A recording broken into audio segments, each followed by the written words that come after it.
Parece que lo perdimos, ¿eh? Porque ¿Sabes al que menos yo me no lo deprimí escucho. porque me devané el cerebro haciendo esa pregunta? Bueno, es interesante. Si vuelve, lo enganchamos, pero para los demás, eh, esto que le decía es muy interesante. Nosotros le hacemos cromatosis cuando van a trasplante y la recomendación sería seguir sangrándolos hasta que tengan ferritinas bajas, Mm. entendiendo que la tolerancia del cirrótico a la sangría es más baja. Lo que Pero, pues pasa es los que no, tipos... Ah, nosotros ahí no estás, se Ahí estás, Santi. volvió. tranquilan. Ah, estoy. Sí, ahora sí. Eh, ¿Sabes qué? No puedo compartir la pantalla ahora. A ver, Para que tenemos ahí, acá a la experta en soporte técnico. Muchos expertos tenemos hoy. Ahí está. bueno. Ahora, Ahí va. ahora yo No, te lo veo que te que... decía, nosotros en la situación ideal, por ejemplo, en un paciente que tiene una enfermedad crónica como la Sí, talasemia, sí, suponte, y que va a trasplante, lo ideal es quelarlo lo que las, claro. antes. O Sí, sí, sea, sí, porque estos pacientes clarísimo. tienen anemias crónicas, entonces es Claro, no lo difícil puedes sangrar. No, hacerle perfecto. exsanguíneo o flebotomía. ¿Y qué usan como Pero las quelante? leucemias, Porque, sí, ¿cómo? ¿qué usan En como las quelante? leucemias no tenés tiempo. Tenés Claro, que trasplantarlo como venga. sí, ¿Por qué? Porque la probabilidad de que recaiga y que entonces, digamos, ya no le sirva el trasplante es alta. Lo ideal es trasplantarlos en la fase de remisión y esa claro. remisión dura poco. Entonces Bien, está ahí claro. hay que aprovechar y trasplantarlo y después por eso nos ocupamos del hierro habitualmente después. Claro. Igual ahí no crees que es más reactante de fase aguda que sobrecargan Ah, las bueno, eso leucemias. es una muy buena discusión que ustedes los hepatólogos están acostumbrados a verlo eh, Totalmente. por ese lado. Pero Claro. la verdad que ahora con la probabilidad de hacerles las resonancias, bueno, ahí Claro, mirás con eso, obvio. no tanto las biopsias, ¿no? Sí, sí, sí. Exactamente.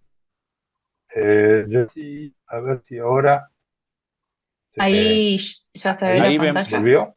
sí, ahí vemos Sí, bien. nos falta en pantalla completa. Perfecto. Buenísimo. Vamos a pasar. Ahora Sí, sí, sí. perfecto. Bárbaro. Hasta Gracias. acá habíamos llegado. Bien. ¿No tienen otra pregunta? Sigo.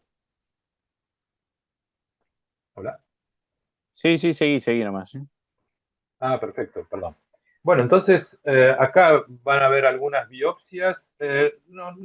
Fundamentalmente lo que vemos en las biopsias de la enfermedad de injerto contra huésped es los trastornos ductales con distorsión. Pueden haber algunos cambios fibróticos en los espacios periportales. Eh, por supuesto que la biopsia hepática es muy útil. Ahora, eh, realmente estos son pacientes como en la misma situación que en el síndrome de obstrucción sinusoidal, plaquetopénicos, sobre todo cuando están cursando su enfermedad de injerto contra huésped aguda. Entonces la biopsia hepática es un riesgo, hay que hacerlo transyugular. En la evaluación del paciente, ya cuando tiene un trasplante de más largo plazo y tiene alguna alteración, es bastante frecuente que nosotros charlemos con los hepatólogos para hacerle una biopsia hepática y sobre todo en esos pacientes que tienen como única afectación la alteración del hepatograma. Porque, bueno, si tenemos un paciente donde la clínica es más florida y los otros órganos acompañan y tiene trastornos en la mucosa de la boca, como les voy a mostrar, o en los ojos, etcétera, y que parece una enfermedad de injerto contra huésped crónica por las lesiones características de otros órganos, bueno, el hígado podemos ver cómo evoluciona con el tratamiento y biopsiarlo en una segunda oportunidad. Muy bien. El tratamiento del H agudo severo fundamentalmente, que es mayor de un grado 2, es con metilprednisolona más el inhibidor de calcineurina, que seguramente está tratándose bien. El paciente venía con eso en prevención de la enfermedad de injerto contra huésped. El problema son las fallas a este tratamiento inicial, que están cercanas al 50%. o más o menos el 40%. Entonces, en esos pacientes había un gran bache hace un tiempo. Esta es una diapositiva que a propósito la puse como una diapositiva vieja, porque antes utilizábamos o los anticuerpos anti-TNF, que demostraban muy buena respuesta a la enfermedad de injerto contra huésped, pero los pacientes se nos morían sépticos porque lo dejaban sin TNF. Y bueno, era un poco como el modelo de sepsis que hablaba el doctor que me precedió. Los inhibidores de mTOR no son demasiado efectivos y además son muy picos cuando uno mezcla los inhibidores de mTOR con la ciclosporina o el tacrolimus. El micofenolato tampoco demostró mayores respuestas. Entonces, hasta que apareció una droga que es lo que se llama un inhibidor de JAK2, de estas enzimas que tienen que ver con la liberación de los linfocitos, sobre todo de los linfocitos citotóxicos. Entonces se probó en pacientes con lo que se llama enfermedad refractaria a corticoides, con grado 2-4 de compromiso de enfermedad de injerto contra huésped, y la respuesta fue muy buena. El 62% de los pacientes tuvieron una respuesta parcial, mientras que si lo comparaban con el mejor tratamiento que había disponible, sea rapamicina, micofenolato, inhibidores del TNF, lo que fuera, era mucho menor. Y esta eficacia se probó. También estos pacientes tienen como daño secundario las citopenias, no solo trombocitopenia, sino anemia y leucopenia también. Y esto probó eficacia tanto en los grados más bajos de enfermedad de injerto contra huésped, que eran corticoides resistentes, en los diferentes compromisos orgánicos. Fíjense ustedes que en el compromiso hepático fue efectivo en el compromiso de piel, en el compromiso del tracto gastrointestinal, tanto si los pacientes eran relacionados o no relacionados en cuanto al donante, y también el motivo por el cual los pacientes eran entrados al protocolo, porque yo les dije que serán corticoides resistentes. Ahora, un paciente puede fallar al tapering de corticoides y por eso entrar al protocolo, fallar en tener respuesta después de 7 días o progresar a partir de los 3 días. A todo eso lo consideramos como corticoide resistente. Y en todos esos grupos el ruxolitinib, que es esta droga, fue efectivo. Y la verdad que esto fue aprobado por la FDA ya por el 2021 y ahora está aprobado por el ANMAT y lo estamos usando hace un tiempo largo. Yo lo había empezado a usar antes de la aprobación del ANMAT como uso compasivo, y la verdad que la respuesta es muy buena para los pacientes con enfermedad resistente. Y el trabajo característico es este RICH2 que les cito acá del doctor Ziegler. Bien. En la enfermedad, como les dije, de la injerto contra huésped crónica, las características del hígado son menos, digamos, siguen siendo no tan típicas. Son las alteraciones del hepatograma y el aumento de la bilirrubina. No pueden hacernos definir que sea una enfermedad de injerto contra huésped y que tampoco sea una enfermedad de injerto contra huésped aguda o crónica. Sí, el compromiso extrahepático, que es bastante característico. Hay lesiones que son absolutamente diagnósticas de la enfermedad de injerto contra huésped, como es la queratoconjuntivitis zika, como ven aquí. Las lesiones de líquen escleroso en la boca. También estas mismas lesiones liquenoides son las que se presentan a nivel de la mucosa genital. Y después hay lesiones en piel. Estas que muestro yo acá no son las lesiones características, es decir, estas lesiones tienen más que ver con rash etiologías, no son diagnósticas de enfermedad de injerto contra huésped.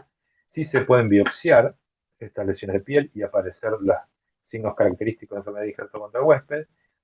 Y las lesiones características de la enfermedad de injerto contra huésped suelen ser avanzadas en cuanto a la aparición de formas esclerodermiformes. Y esas son las lesiones bien características de la enfermedad de injerto contra huésped crónica. La valoración, como siempre, es a través del hepatograma. También tiene un score que puede ser de 0 a 3 o leve, moderado y severo. Entonces, cada órgano nosotros lo escorificamos en la enfermedad de injerto contra huésped. Y entonces, ¿para qué nos sirve este score? Primero, para indicar el tratamiento. Todo paciente con score 2 o más necesita tratamiento sistémico, es decir, inmunosupresores, y también nos sirve para poder definir la respuesta, es decir, cuando el paciente varía de score, varía en su evolución. Piensen que antes de esto decíamos, si el paciente va mejor, vaya uno a saber por qué, solamente por datos subjetivos. Tratamos de eliminar toda subjetividad con esta forma de trabajo. Y esto nos ha ayudado para ver la respuesta al tratamiento, etcétera, etcétera. Bien. En la histopatología no hay nada demasiado significativo, puede haber apoptosis, puede haber distorsión ductal y denudamiento endotelial, y puede haber también evolución a la cirrosis hepática por enfermedad de injerto contra huésped crónica hepática.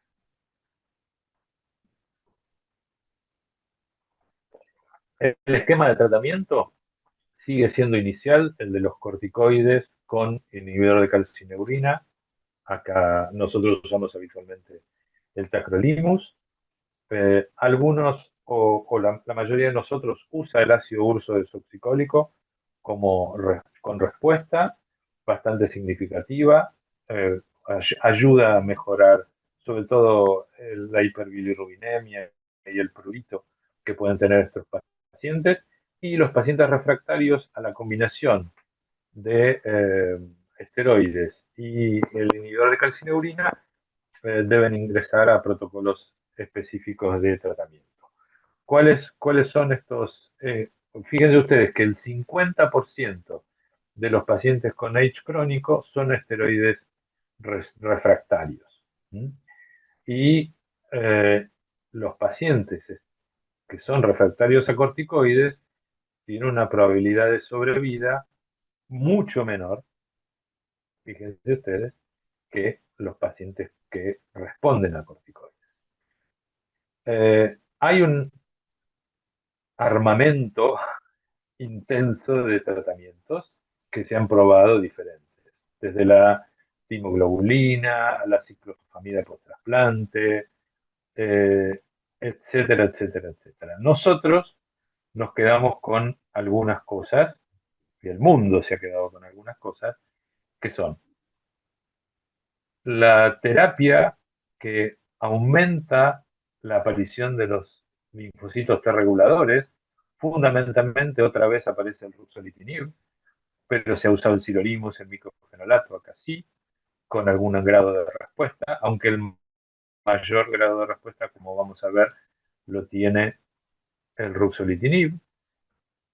Los inhibidores de la señalización de los linfocitos T, como el ruxolitinib, y una droga nueva que serían los inhibidores de ROCK2, como el vedolizumab. Perdón, no el vedolizumab. Una droga nueva como inhibidor de ROCK2, que es el... bueno, ahora les voy a mostrar una diapositiva, disculpen.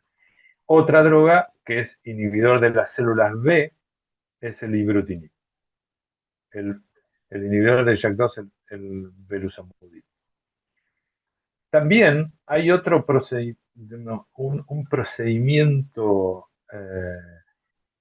que se puede hacer con las células T del circulantes en el paciente, que son las células T del donante, que es hacerle fotoféresis. Un procedimiento se llama fotoféresis extracorpórea. ¿Qué es la fotoféresis extracorpórea? Es una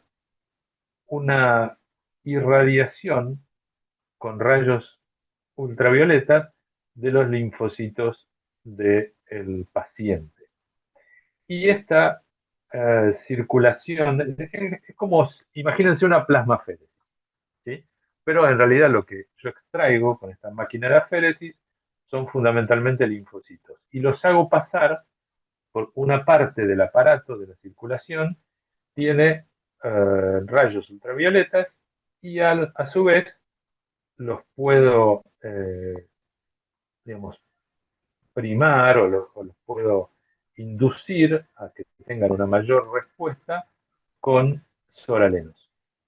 Entonces, esto actúa como inmunomodulador y este mecanismo inmunomodulador va a producir una inducción de apoptosis, una disminución de la inflamación y una modulación de la respuesta inmunológica. Y estos pacientes tienen grados de respuesta variables según el tipo de órgano. Esto es mucho más útil para los pacientes que tienen afectación en piel, es relativamente útil para los que tienen afectación hepática, relativamente útil para los que tienen afectación pulmonar por enfermedad injerto contra huésped. Este es un procedimiento que se hace al principio 1 o 2 veces semanales y después se va espaciando en el tiempo. El problema que tiene es que los kits para hacer esta aféresis son extremadamente caros. Así que aquí en el país solamente el Hospital Italiano y Fundaleu tienen máquinas para hacer esta fotoféresis extracorpórea y les cuesta mucho que las coberturas médicas se lo cubran por el costo que tiene. Dijimos que también el ruxolitinib tenía digamos, tenía un rol en el tratamiento de los pacientes que son refractarios a la primera línea de tratamiento, que eran también los corticoides, otra vez contra la mejor terapia disponible, que incluía, por ejemplo, la fotoféresis extracorpórea, y ustedes ven que la respuesta, si bien hay muchas respuestas parciales, la respuesta total llegaba al 76%, mientras el resto tenía un 60% de respuesta. Y la otra cosa importante es que la respuesta del ruxolitinib se mantenía en el tiempo. Estos son pacientes que tienen una enfermedad crónica que va a durar años probablemente. Entonces, el hecho de poder mantener un tratamiento y poder tener efectividad en el tiempo es una cosa muy importante, sin añadir diferentes drogas que aumentan la probabilidad de complicaciones y no tanto la tasa de respuesta, como en lo que sería el grupo control. Esto no era un grupo control sin tratamiento, sino era un grupo control con la mejor terapia disponible fuera del ruxolitinib, que era la droga a estudiar.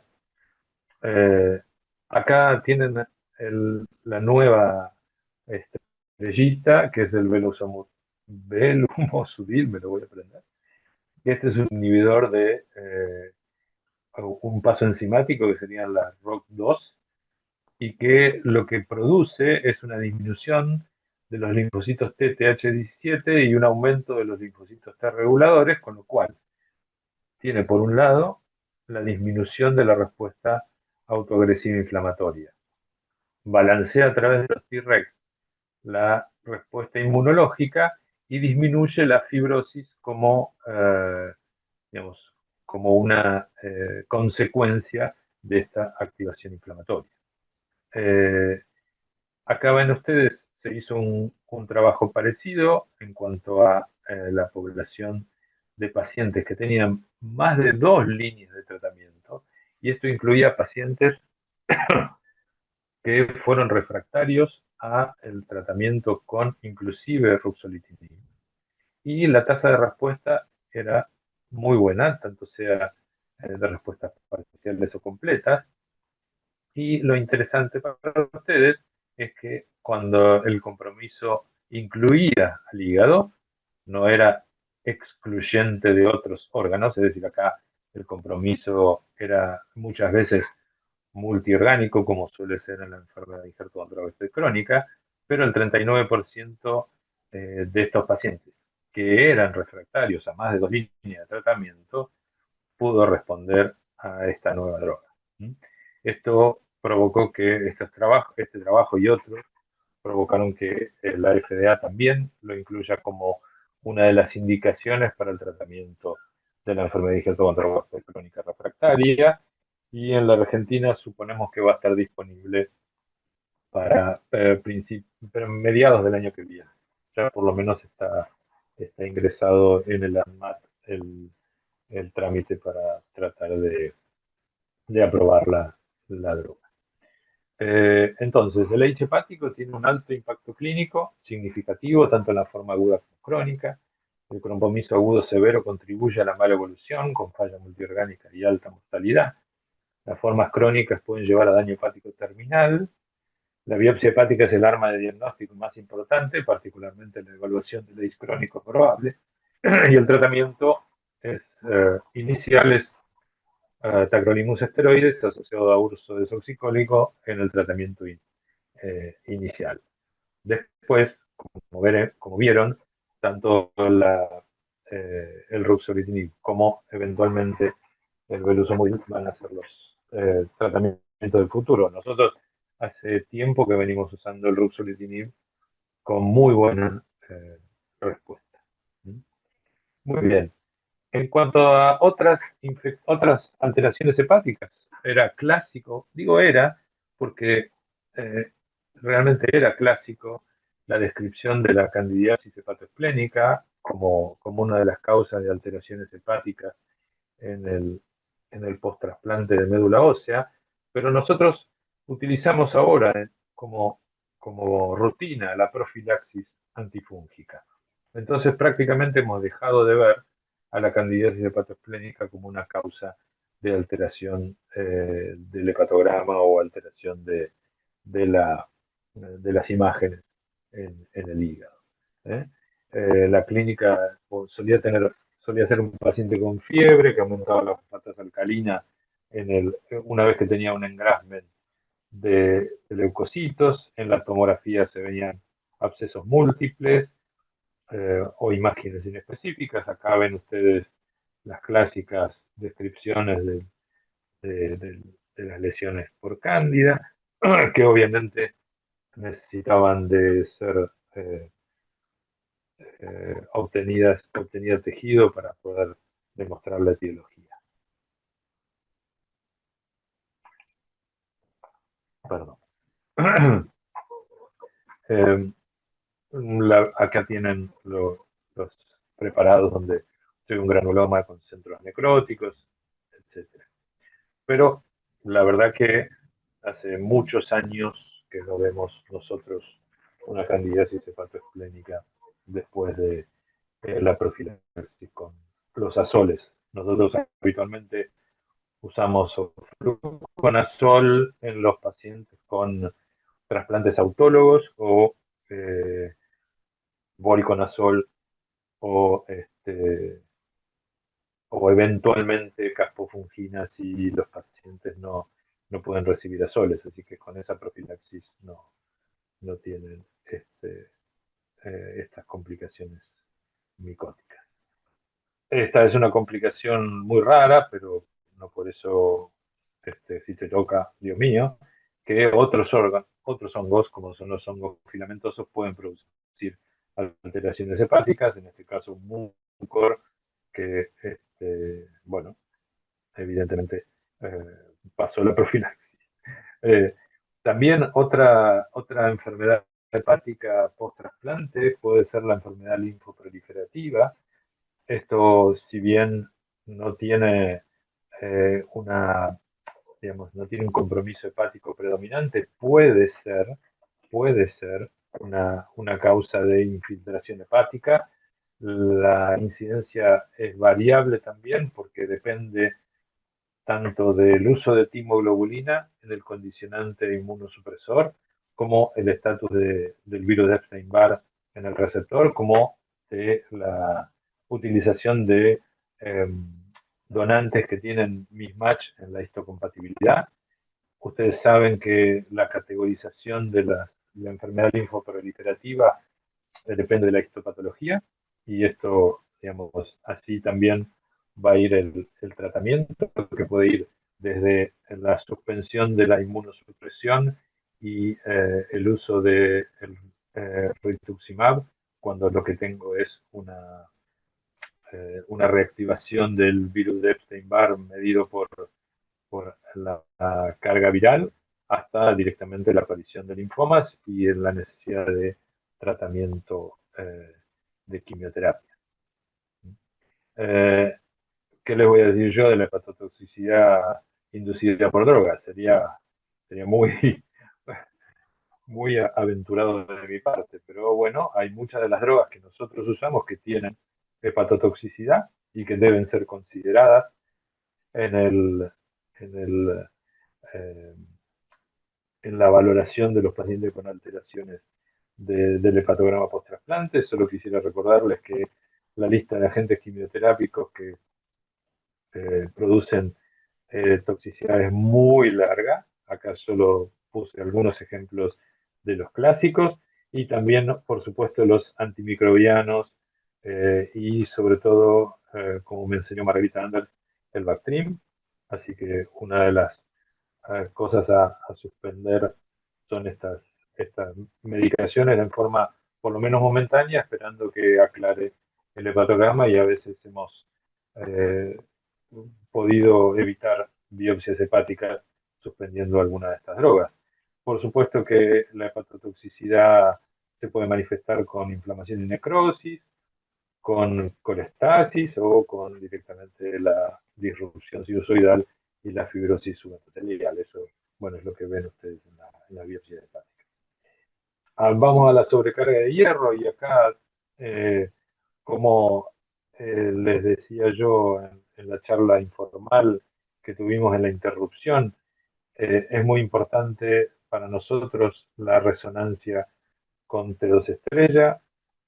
Es raro que ahora, por sobrecarga de hierro, vayamos a biopsiar un hígado. Si tenemos la resonancia, directamente lo tratamos y vemos cómo evoluciona el hígado, porque, bueno, como la sobrecarga de hierro a veces es tan frecuente, sobre todo en los pacientes que tienen más de 20 transfusiones de glóbulos rojos en su evolución, puede estar combinada la sobrecarga de hierro, la alteración en la resonancia con T2 estrella, con otra patología como podría ser, no sé, la enfermedad de Hart contra Western, por ejemplo. Así que, bueno, hay que tener cuidado y esperar hasta determinado punto la postergación de la biopsia hepática. Si el paciente no responde a, por ejemplo, las flebotomías o, por ejemplo, el deferasirox, bueno, hay que biopsiar, aunque tenga la resonancia positiva para sobrecarga hepática, sobrecarga de hierro. Bueno, y bueno, el tratamiento, como dijimos, las flebotomías, las eritropoiesis o los quelantes.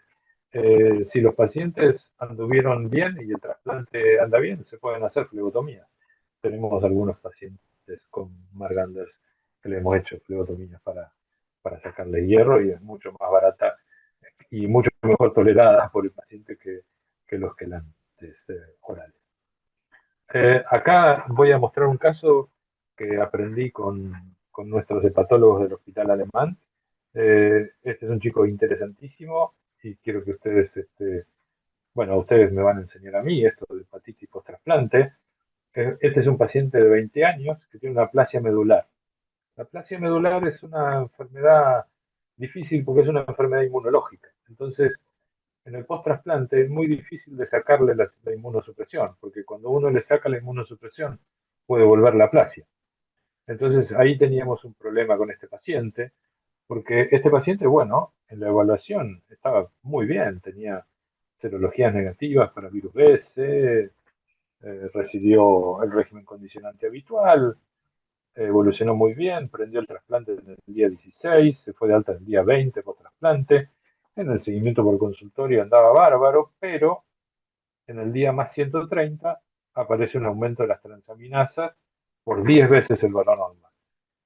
Con la bilirrubina normal, la fosfatasa aumentada por poquito.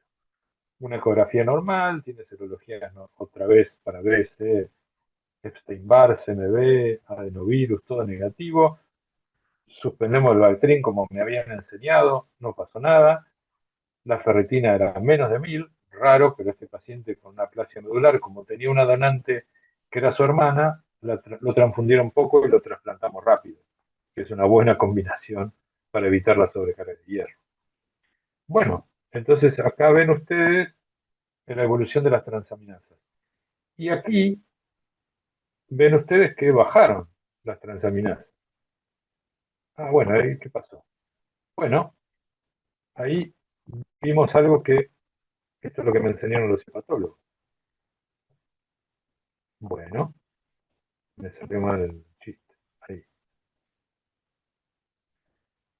Le pedimos el virus E y nos dimos cuenta que este paciente estaba cursando una hepatitis C aguda. Tenía PCR positiva con IgM positiva.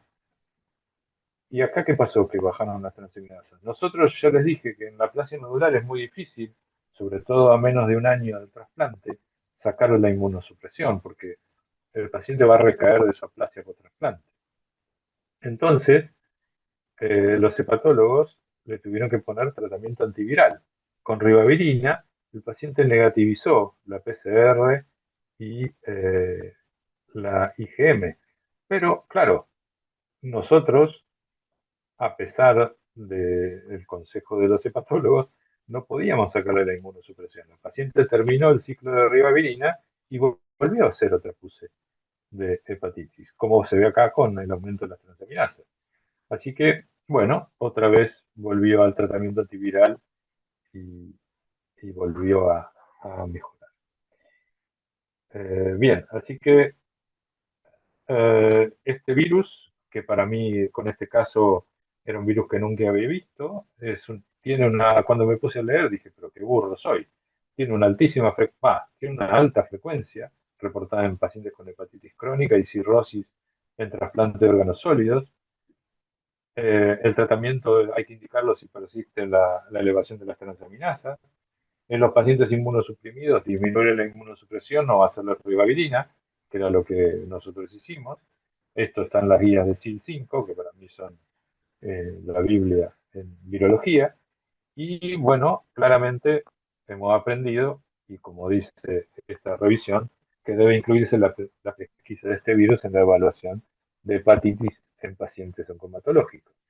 Quiere decir que después de todo lo que vimos, en los pacientes que con el tiempo post-trasplante pueden desarrollar estas complicaciones que tanto los he aburrido, siempre hay que considerar la sobrecarga de hierro y además incluir el estudio del virus de la hepatitis C, que nos puede dar malas experiencias.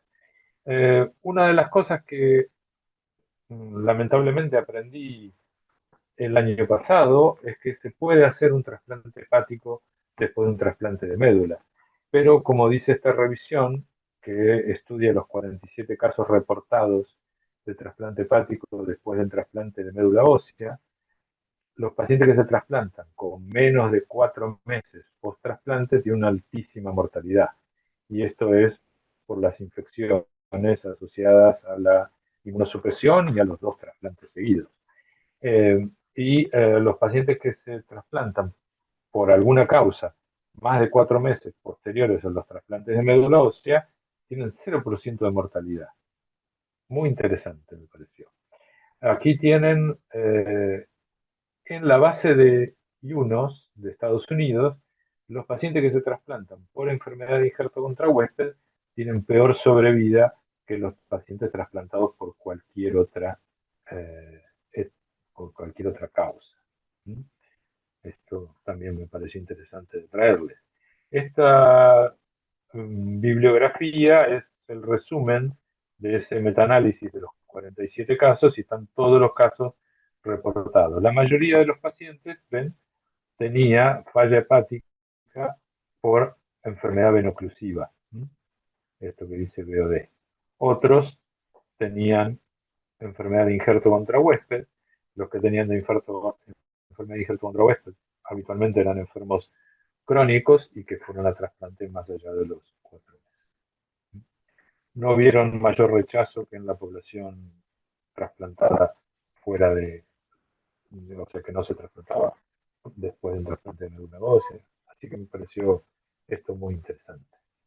El año pasado nosotros tuvimos que trasplantar hepático a una paciente que desarrolló en la Fundación Favaloro desarrolló una enfermedad, un síndrome de obstrucción sinusoidal agudo que provocó una falla hepática aguda en el día 30 post trasplante y que falleció después de una infección por un hongo filamentoso. Bueno, muchas gracias por su paciencia y a los que estén y que no se hayan quedado dormidos todavía, los abro por favor, para las preguntas. Gracias. Bueno, Alejandro, gracias. Vos sabés que tenemos una audiencia fiel. Tenemos 50 ahí Bueno, dando vueltas todavía, a pesar de la hora, pero no, muy bueno. Y después, vos sabés, es interesante porque este curso ya tiene muchos años y bueno, tiene una historia en los cursos de habla hispana. Hoy es el curso de hepatología más relevante del mundo en habla hispana. Bueno. Por la profundidad de su desarrollo, ¿viste? Y después la difusión a nivel mundial. Bueno, hoy tenemos el orgullo de ser, no sé si referente, pero por lo menos somos los que bancamos. Así que eso está bueno porque nos permite que haya casi 400 alumnos en toda Latinoamérica, así que esto suma muchísimo para la sociedad. Así que bueno, te quiero agradecer. Vos sabés que el caso de la hepatitis E la conocí porque tuve que evaluar el póster de la sociedad. Y no sé si me escuchás, Ale, o se corta.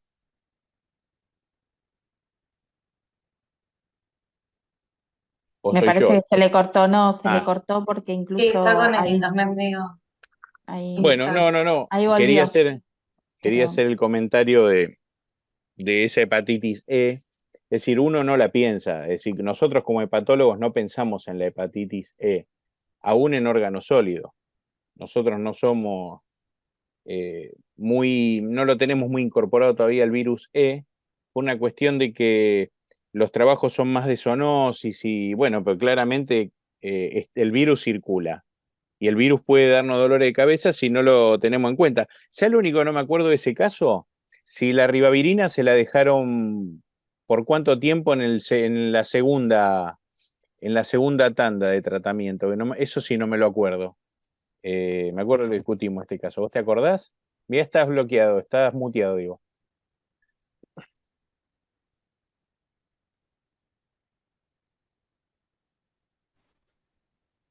Ahora sí. La evolución del paciente siguió y el paciente, a pesar de o sea, hizo otro ciclo de ribavirina y después recibió otros antivirales. Claro, bueno, sí. Después pasó a los nuevos. Pero eso era la parte que no me acordaba. Y Después de después, los nuevos, sí, ahora está sin antivirales y no volvió a sigue con PCR negativo. bien. No sé si hay preguntas. Me parece que no. Creo que los dejó. No, olvida. A ver, mira, a ver, no es menor. Los que vemos patología hepática asociada a trasplante de médula, que en general somos los centros que hacemos trasplante. Bueno, en el caso mío, dirigiendo órgano sólido en el cruce, esto lo veo bastante frecuente cuando los chicos de médula se acercan y nos dicen, tiene FAL alta, y discutimos transyugular no, transyugular sí y demás. Pero obviamente el abanico que él presentó es toda la patología hepática vinculada a médula ósea y eso es muy bueno. Yo tenía una preguntita, Ale. En el síndrome de obstrucción sinusoidal, me impactó el trabajo ese de trasplante, post-trasplante de médula, porque hoy conceptualmente los trasplantólogos de hígado, cuando vemos médula y después falla hepática, decimos hasta acá llegamos. Y no es menor. Claro. La experiencia en Argentina es muy poquita y se han muerto todos los que, bueno, no sé si vos tenés otra experiencia, pero lo que yo conozco se han No, muerto es así. todos. Sí. Por ahí no sé por qué no le pusieron tips a esos pacientes como un puente a la mejoría en el caso de que no hayan hecho fulminante, ¿no? Pero bueno, Lo que pasa es que esta chica era una hepatitis fulminante. Es decir, claro, entró, no, o olvídate. sea, se había externado. Entró a la guardia por dolor abdominal y Sí. pericia y tenía 600 transaminasas un domingo, el lunes tenía 1000 Sí, y empezó a caer los se quedó valores de sin hígado. coagulación y dijimos, bueno, se quedó Sí, sin se quedó hígado, sin tal hígado. cual. No, pero eso es Y muy, la muy verdad que interesante. no esperábamos encontrarnos con una biopsia, o sea, tuvimos el órgano después, Claro. y realmente era enfermedad venoclusiva pura. Así que, bueno, No, interesantísimo. La verdad es muy bueno. sí. Bueno, no, creo que no hay que sacar más tiempo a Entiendo nadie. que es muy difícil porque, primero, esta chica tenía una leucemia linfoblástica y estaba a un mes y pico de su trasplante, es decir, que tampoco uno puede considerar, tiene que meter un órgano en un paciente oncomatológico. Claro, Por otro no, lado, no, tiene a ver, enfermedades es un que son concepto que, potencialmente mortales, sí. entonces la decisión es difícil, No, a ver, te digo, me muy difícil. impactó por eso, porque es una cuestión, a mí me ha tocado auditar un caso del italiano y obviamente por el costo que generó Ujú. el trasplante de hígado post Claro. médula, y viste, los financiadores se querían suicidar, te podrás imaginar. Pero desde el lado médico también me costaba por este tema. Estamos trasplantando un hígado en un oncomatológico que no sé el pronóstico que va a tener. Claro. Entonces, viste, es muy discutido, es muy bueno el trabajo ese que mostraste, lo voy a ir a buscar para leerlo.